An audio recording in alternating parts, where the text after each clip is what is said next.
En primer lugar, quiero agradecerles la atención que me han prestado hasta ahora. Continuando con este relato, tengo que decirles que yo llegué a la conferencia de prensa bastante nervioso. Por la mañana, recién desembarcado y sin haber tenido tiempo ni para tomar un café, tuve una entrevista con un periodista del País, Gonzalo Terra, entrevista que estaba coordinada previamente. Luego, con el encargado del equipo de seguridad, habíamos acordado que nadie del equipo intervendría en la conferencia si yo era increpado, incluso con insultos. Solo intervendrían si se produjera un intento de agresión. Si ustedes, movidos por la curiosidad, han visto la entrevista que está publicada en YouTube, habrán comprobado que la conferencia se desarrolló de manera correcta. El periodista que me interpeló de forma más vehemente, el que dijo que todos los militares daban fe de mi traición, Antonio Ladra, que finalmente no supo dar ningún nombre que confirmara sus dichos, fue el único que alteró en algo el ambiente. Con los otros dos, con los que mantuve un diálogo más cercano, José Ripoll y Álvaro Alfonso, mantengo desde entonces una estrecha relación, tanto en lo personal como en todo lo que tiene que ver con la historia reciente. Sobre el final de la conferencia, la periodista Georgina Mayo, del canal oficial, anunció que yo sería citado a declarar. Evidentemente estaba en conocimiento de que el plan para procesarme se había puesto en funcionamiento. Eso para mí fue evidente. Esta periodista será luego una de las impulsoras de la campaña de prensa contra mí, pero no fue la única, como ya veremos más adelante. Terminada la conferencia, la policía, sin orden de allanamiento y aduciendo una orden verbal de la jueza Julia Estarico, pretendió detenerme, lo que fue impedido tanto por mis compañeros Federico Leitch y Leandro Aguirre, el gerente de la editorial, e incluso del abogado y del gerente del hotel Sheraton.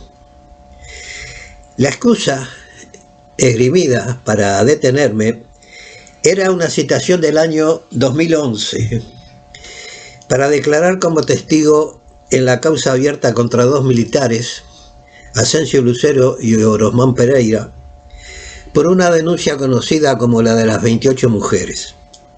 La denuncia era contra estos dos militares. Al respecto tengo que decir que la tal situación nunca se me presentó. Finalmente, entre todos, acordamos que al día siguiente, acompañado por un abogado, sería conducido al juzgado para responder a la citación antes mencionada. El hotel fue acordonado por la policía, que montó un procedimiento desproporcionado, seguramente para contribuir a la creación de un estado de opinión proclive a mi procesamiento, que, como digo, ya se había puesto en marcha. Se había puesto en marcha todo el poder del Estado contra quien se había atrevido a contradecir públicamente la historia oficial. Conseguir un abogado no fue sencillo. En gestiones que duraron horas, nadie quería hacerse cargo de asesorar a Amodio Pérez.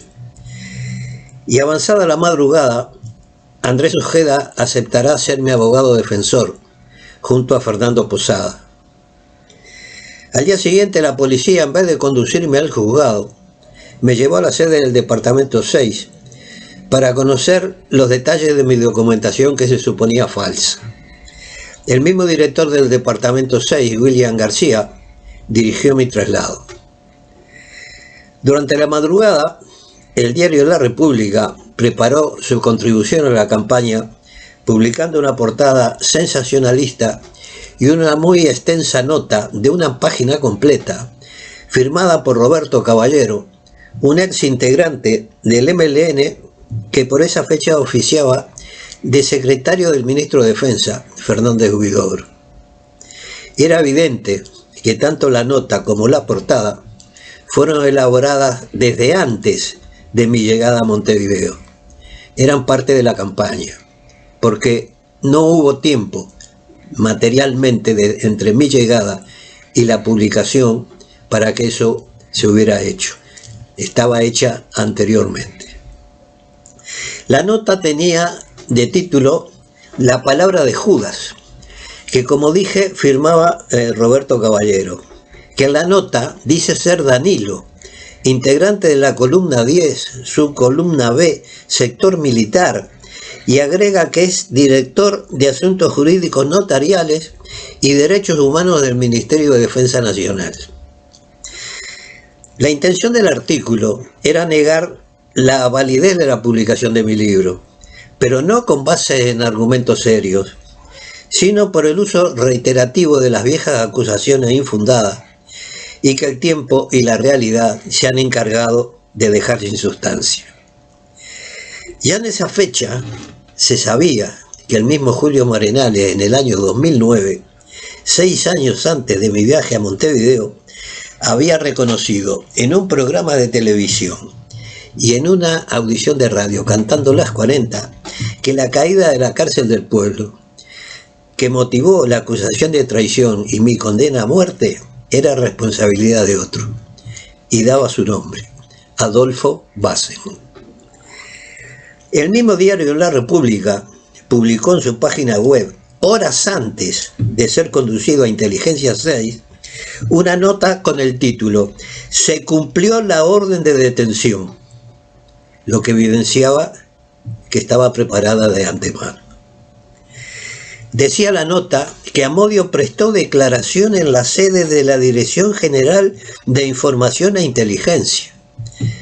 Según sus manifestaciones, los militares le dieron el documento con el que ingresó al país y con ese documento se legalizó en España.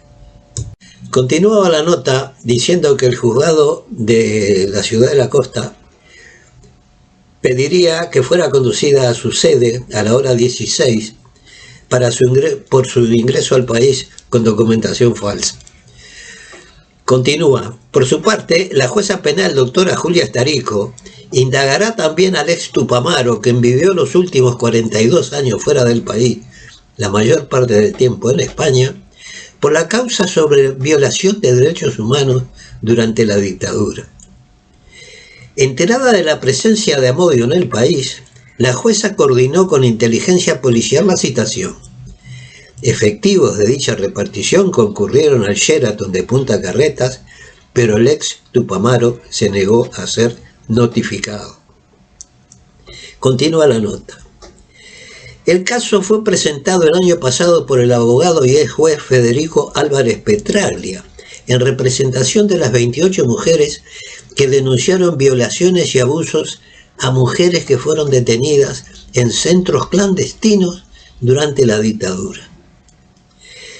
El testimonio del militar, dijo Álvarez Petraglia, deja claro que Amodio Pérez no solo colaboró con la gente que lo apresó en el batallón Florida, sino que deja traslucir que, prácticamente, era él quien dirigía los operativos contra el MLN, que salía a hacer recorridas en vehículos militares y que era él quien señalaba gente en la calle. Sin embargo, tengo que decir yo, el militar mencionado por Álvarez Petraglia, Asensio Lucero, según consta en mi sumario, solamente había dicho que me había detenido en el 9º de caballería. Nada más. La misma mañana en que yo estaba en el departamento 6, otro amanuense, Alberto Grille, se presentó en el juzgado de la jueza María Elena Mainar, acompañado por el mismo Roberto Caballero mencionado antes, para presentar una denuncia contra mí. Esta vez era por haber participado en interrogatorios y torturas. La intención era intentar procesarme por delitos de lesa humanidad. Cuando la jueza Maynard le preguntó si tenía pruebas de su acusación, dijo que no las tenía, que las presentaría cuando las tuviera.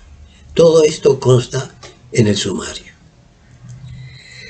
Por la tarde de ese día, 9 de agosto, fui conducido al juzgado de Ciudad de la Costa por el tema del pasaporte. Ya la policía técnica había dictaminado que el documento era legal, emitido por el gobierno español. La jueza de Ciudad de la Costa, Marcela Vargas, dictaminó que Héctor Amodio Pérez, impelido por causa de fuerza mayor, estaba condenado a muerte, me había visto obligado a adoptar otra identidad y me devolvió el pasaporte. Llevado nuevamente al departamento 6, un funcionario me pidió nuevamente el pasaporte. Creyendo yo que se trataría de algún trámite rutinario, se lo entregué. ¿Qué había pasado? El Observador, en su edición del día 9 de agosto de 2015, informa: sin embargo, la jueza Vargas dio marcha atrás a último momento. Según informaron al Observador fuentes del caso, luego de conocida su decisión, la directora de Migración, jerarca que depende del Ministerio del Interior, llamó a la jueza para informarle que está impedida de dejar salir del país a una persona con un nombre que se sabía que era falso. Luego de esa conversación, la jueza cambió su decisión original y ordenó a Inteligencia que incautara el documento y le informara que debía tramitar nueva documentación con su nombre real. El abogado defensor de Amodio Pérez solicitará ante la justicia que se le devuelva el documento. De esta manera quedó reflejada la intervención del Ministerio del Interior, en ese momento con Eduardo Bonomi al frente, sobre el Poder Judicial. La mañana del 10 de agosto fui conducido a presencia de la señora Maynard, que no me interrogó sobre la denuncia de Alberto Grille y Roberto Caballero, sino sobre la denuncia de las 28 mujeres, que no era contra mí, sino que era contra dos militares, Orosmán Pereira y Asensio Lucero. Le hice notar a la jueza, a la señora Maynard, que la denuncia tenía fecha posterior a mi salida en octubre del año 1973 y que el lugar señalado era la cárcel de Punta de Rieles y que era fácilmente comprobable que yo nunca había estado ahí, que no había conocido a ninguna de las denunciantes y, lo más importante, que la denuncia no era contra mí. Esta fue la única vez en que se me interrogó acerca de esa denuncia. Sin embargo, la prensa siguió haciendo mención a ella, seguramente para mantener latente en la opinión pública la idea de que Amodio Pérez era un torturador que había participado en las violaciones por las que se acusaba a los militares Pereira y Lucero. Como dije antes, la intención era acusarme por delitos de lesa humanidad, de la misma forma que se había condenado a militares anteriormente, pese a que los delitos de los que se les acusó y de los que se me querían imputar, de haberse producido, se habrían cometido cuando no estaban calificados como tales delitos. Resta decir que esta práctica violatoria del Estado de Derecho se mantiene en la actualidad, año 2022. La jueza Maynard no tenía ningún conocimiento de la historia y mostró muy escaso interés en proseguir los interrogatorios.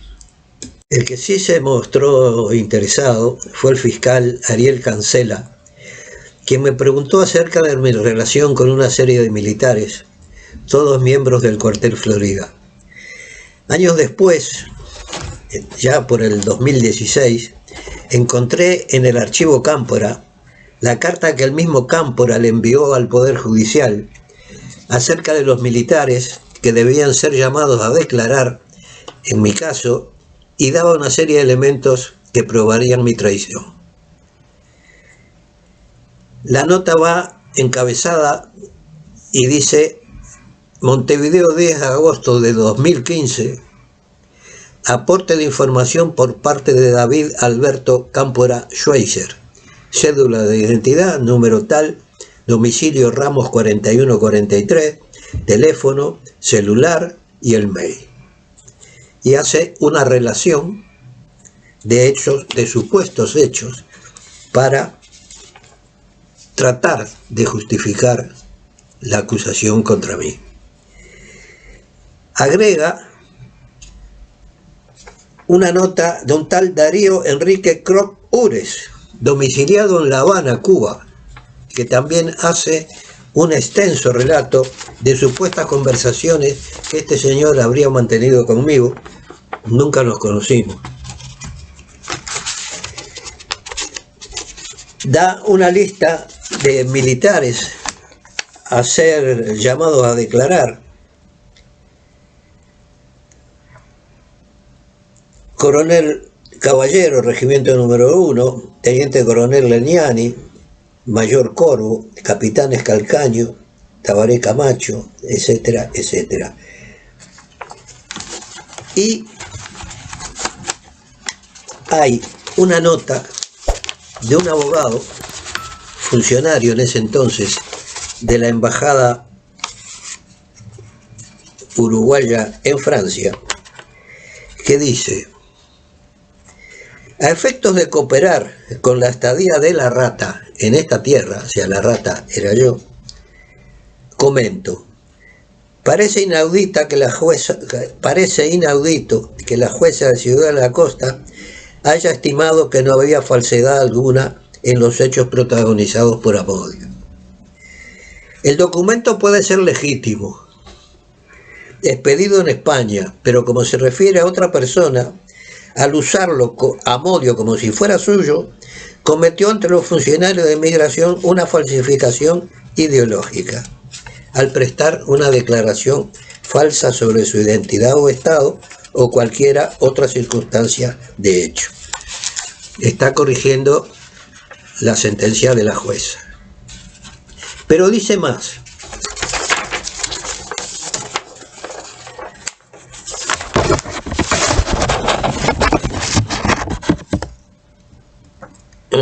Por suerte le advirtieron a la jueza que su decisión era un desastre y le retiró el documento legal.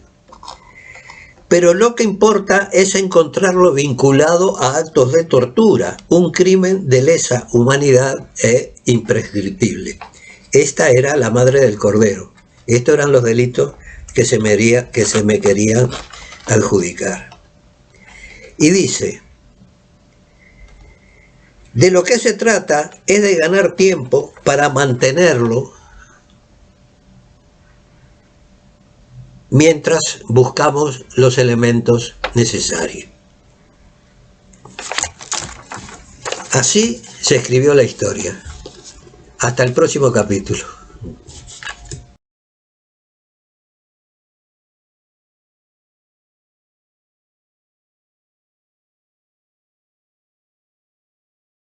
Estimados amigos del canal, les pido que les den like al video y se suscriban al mismo para poder seguir recibiendo todos nuestros videos.